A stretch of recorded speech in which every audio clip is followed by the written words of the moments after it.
Good evening, students. Dreams, or to dream,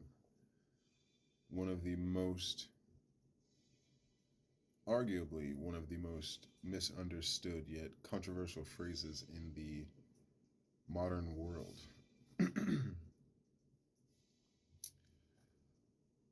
Are they real experiences to other worlds or realities or someone's mind, if not your own? Or are they just random information put in a random order by our brain? Surprisingly, many scientists, psychologists, and even, well, of course, psychiatrists, believe that they are just that random information put together with no real meaning or reason behind it. Whereas there are, in fact, a countless number of scientists and psychologists who would believe the opposite, that we are, in fact, experiencing other worlds, that we are, in fact, going into someone else's mind, if not deep within our own, traveling to different time periods or different galaxies all the same. The strongest argument that comes along with that is, if it is a real experience, how then do we measure this? How can we catalog this or have some type of physical proof of these experiences? Personally, I argue that we are the physical proof. Our brain, if not our mind itself, is the tangible or physical proof. If one can train themselves to remember every single detail of the experience, is that not proof that it is something that one has lived or perceived as vividly as one perceives their day-to-day life? Unfortunately, however, when the topic of dreams is discussed, the most common phrases one would hear are, "I don't remember my dreams," or even worse, "I don't dream at all." However, the misconception with the second phrase is that the science has now been proven that we have several dreams every night. So it would only be the case that one does not remember their dreams. Um, the same science proves that more commonly, most people remember about 1 to 2 dreams a week. But there are beings like me who can, uh, if the right steps are taken, remember 4 to 7 dreams a day while only sleeping for about 4 hours.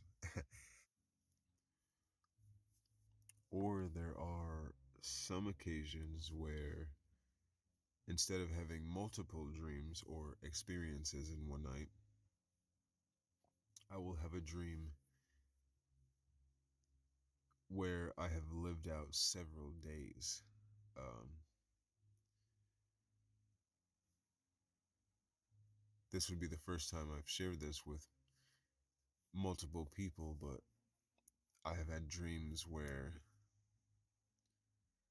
or experiences where uh, I have lived for months, still knowing that I had a body on the opposite side of the experience I was having.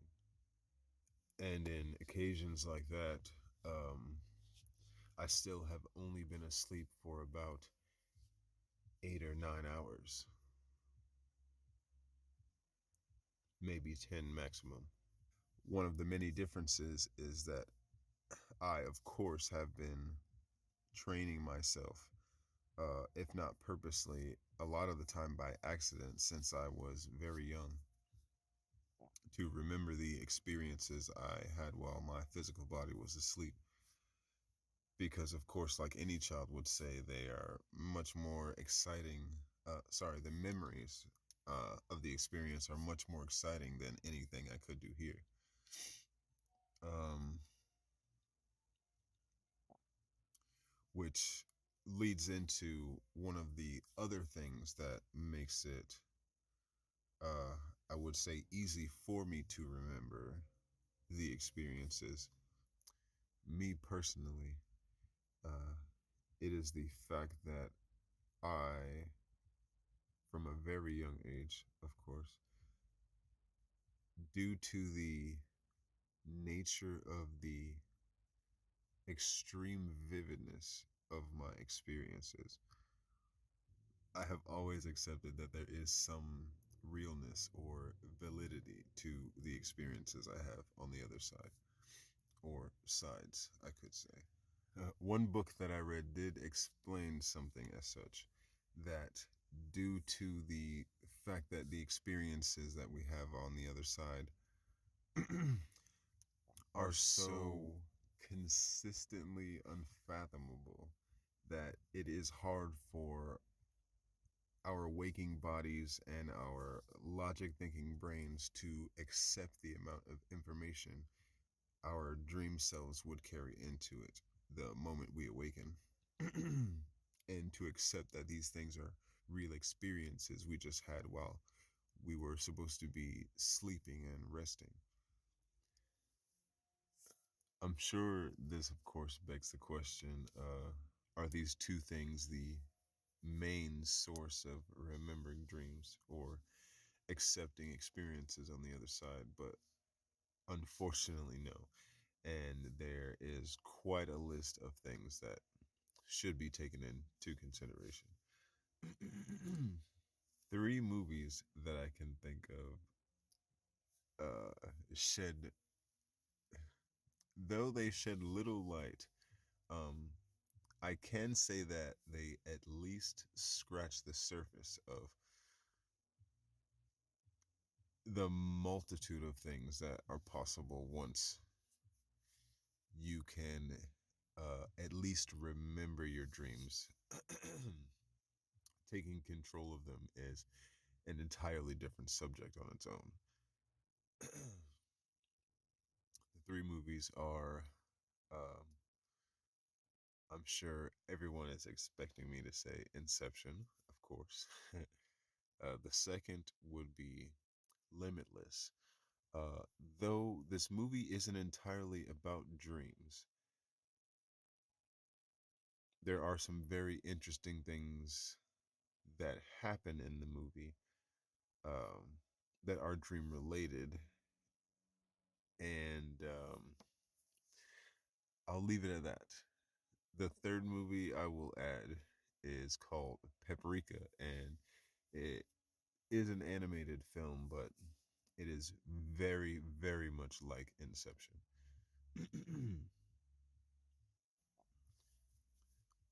However, because it is an animated film, I personally believe it better sheds light on the things that are possible in dreams. Uh, Sheds light where Inception couldn't. Though, if you could truly understand Inception,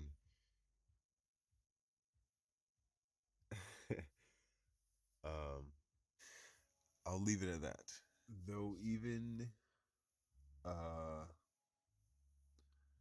I'll say many different governments have taken some interest into dreaming and the things that can be done in dreams, in secret, of course. Um, it is a very large surprise that, um, modern science or modern psychology takes little to no interest in dreams whatsoever. And I say that because one of my favorite phenomena is dream sharing. Personally, I have met uh, probably less than 5 people that I have shared dreams with, and they also remember the experience with exact detail, exactly as I remember it. Aside from dreams being my favorite topic, there is so much to learn. I will do my best to answer all the questions and cover everything I can. Maybe I will have you remembering all of your dreams or experiences.